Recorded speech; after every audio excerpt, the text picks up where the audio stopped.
All right, so we're diving into the Six-Day War today. We've got excerpts from the Six-Day War, causes, events, and aftermath.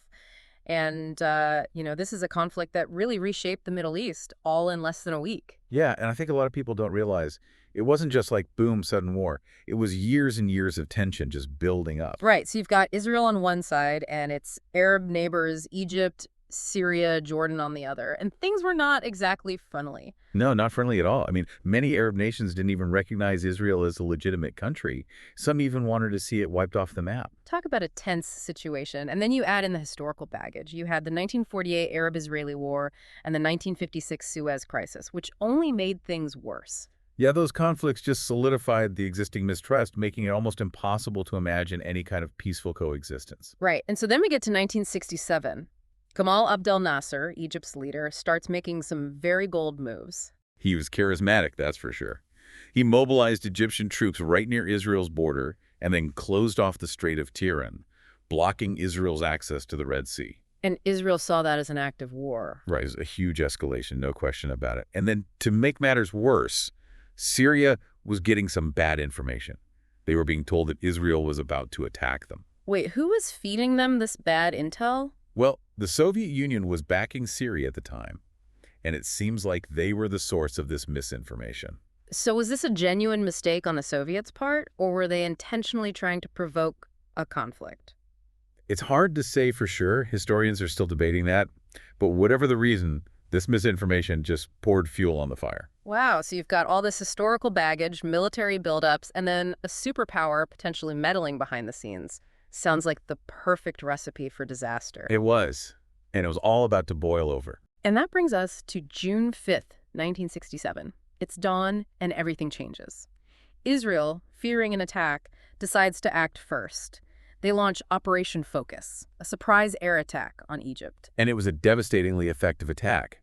The source material really highlights how the Israelis had planned this out meticulously. Their pilots had trained to fly super low under the Egyptian radar. So they caught the Egyptians completely by surprise. Totally. They destroyed almost their entire air force while it was still on the ground. It was something like 90%. Just gone. Wow, talk about taking out your opponent's ability to fight back. It was a game changer. And it didn't stop there. Within hours, they had also taken out the Jordanian and Syrian air forces. Total air superiority. So they basically had complete control of the skies. What happened next? Did they just sit back and relax? Not at all. They pressed their advantage. Israeli ground forces immediately started pushing into the Sinai Peninsula and launched attacks in the Gaza Strip. But Egypt had a huge army, didn't they? I mean, wouldn't numbers have given them an advantage? Well, yeah, you would think so. But the source material makes it clear that the Egyptian forces were just completely caught off guard. They were disorganized, and within 2 days, they were in full retreat. So much for the strength of numbers, right? But then things took an unexpected turn. Jordan, despite warnings from Israel, decided to join the fight. They launched attacks on Israeli positions in Jerusalem and the West Bank. It's really a head-scratcher why Jordan would do that. They knew they were outmatched. Historians are still trying to figure out why they made that decision. Yeah, I mean, the war was already going badly for the Arab side. Right. Okay, so with Jordan joining the fight, everything escalated even further.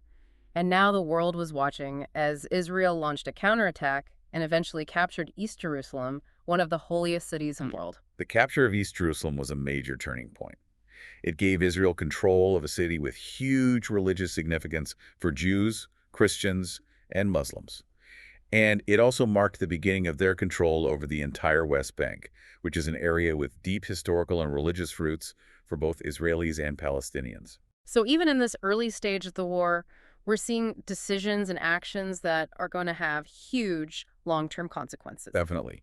This wasn't just about capturing territory. It was about shaping the future of the entire region. Absolutely. And to think all of this happened in just a few days. It's incredible how fast the situation escalated. It really is. But of course, the war wasn't over yet. There was still the matter of the Golan Heights and the ongoing fight with Egypt. And that's where we'll pick up in part 2 of this deep dive.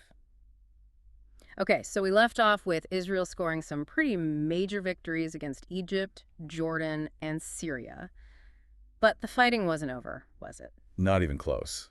The fight with Egypt was still going strong in the Sinai, and the battle for the Golan Heights, well, that was about to get really intense. Right, the Golan Heights. We hear that name a lot, but what made them so important? Well, you got to picture this. It's a high, rocky plateau that basically overlooks northern Israel. Whoever controls the Golan Heights, they have this incredible strategic advantage. Like, they can see enemy movements for miles. Oh, I see. So it's almost like a natural fortress. Exactly. Ah. And for Israel, controlling it was absolutely key for their security. It was a major point of contention with Syria, too. Okay, so back to the action. We had Israel pushing into the Sinai Peninsula, but Egypt had a massive army, right? Did sheer numbers play any role? You'd think so, wouldn't you? Yeah. But it's amazing the Egyptian forces were so caught off guard, so disorganized, that by June 8th, just 3 days into the fighting, their army had completely collapsed. Really? Just 3 days? It's wild, right? They were in full retreat, and the Israeli army had reached the Suez Canal. Whoa, the Suez Canal. That's huge. That's one of the most important waterways in the entire world. Controlling that would give Israel some serious strategic power. Absolutely, yeah. It really showed how effective their military tactics were, Yeah. and it exposed just how big the power imbalance was between the two sides. Okay, so with Egypt essentially out of the fight, Israel turns its attention to Syria and this battle for the Golan Heights. Right, and on June 9th, they launch a full-scale assault. It was some of those intense fighting of the entire war. The Syrian army, they put up a fight, but in the end, they were outmatched. I was reading in the source material about how the Israeli soldiers used some really innovative tactics, things like night attacks and flanking maneuvers. Yeah, they really had to think outside the box to overcome the Syrian defenses. And the terrain, it was brutal. I bet. Both sides suffered a lot of casualties. But by June 10th, just 2 days after they launched the assault, Israel captured the Golan Heights. Another decisive victory. It's incredible how quickly things shifted in Israel's favor. I mean, in just 6 days, they went from this, potentially existential threat to basically dominating the entire battlefield. It really was a remarkable turnaround. But, these victories, they came with some really complex and far-reaching consequences. Okay, so let's talk about those consequences. I mean, first, just geographically, Israel more than tripled in size. They gained control of the Sinai Peninsula, the Gaza Strip, the West Bank, East Jerusalem, and the Golan Heights. Yeah, and those territorial changes, those had profound and lasting effects. On the one hand, it gave Israel this buffer, this sense of security, but it also created a whole set of new challenges. Well, because now they controlled a large Palestinian population in those newly acquired territories, right? Exactly. And that, of course, is at the heart of the Israeli-Palestinian conflict that's still going on today. Right, because for a lot of Palestinians, this wasn't a victory. It was the beginning of an occupation, which is still going on. And that meant displacement, hardship, losing their land. Absolutely. And I think it's so important that we understand the Six-Day War from multiple perspectives, because the legacy of this war, it's complex, it's multifaceted. What might look like a victory for one side can be a tragedy for another. And of course, we can't forget the human cost of the war. Thousands of soldiers and civilians died on both sides. Families were torn apart. It's just devastating. The war also had a huge impact on politics and diplomacy in the region. The idea of Arab military power, it was shattered. Leaders like Nasser were humiliated, and the whole balance of power in the Middle East had shifted dramatically.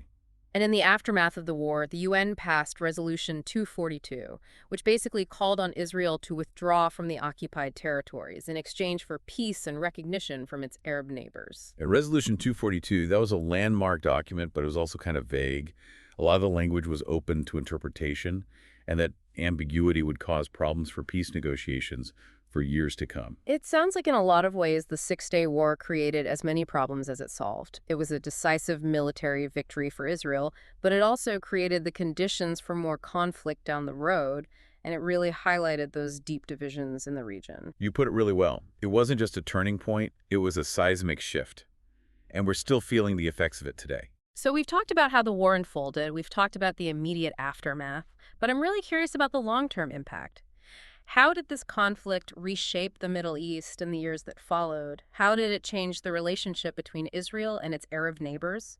And maybe most importantly, how did it impact the lives of everyday people who were caught in the middle of all this? All incredibly important questions.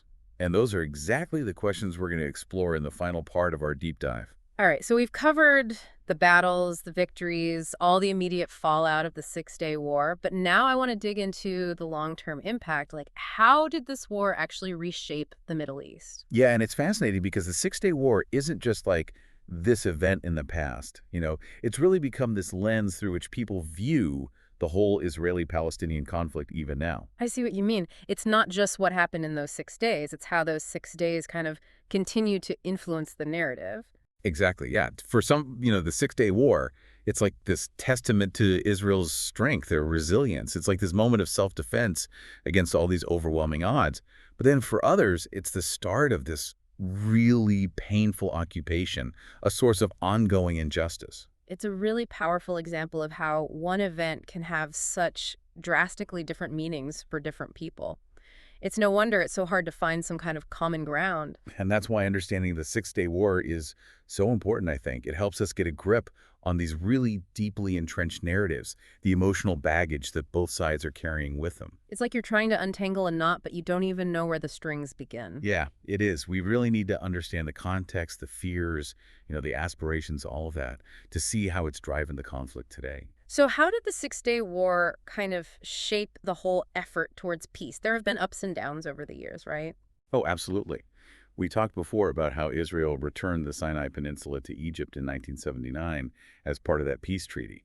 And that was a huge step. I mean, it showed that compromise, diplomacy, all of that was actually possible. It was like a sliver of hope in a really tough region. Exactly, yeah. But peace with the Palestinians, well, that's proven much harder. You got the settlements in the West Bank, the whole status of Jerusalem, the future of a Palestinian state. These are big, big stumbling blocks. So, you've got all these competing narratives, these unresolved issues, so much mistrust.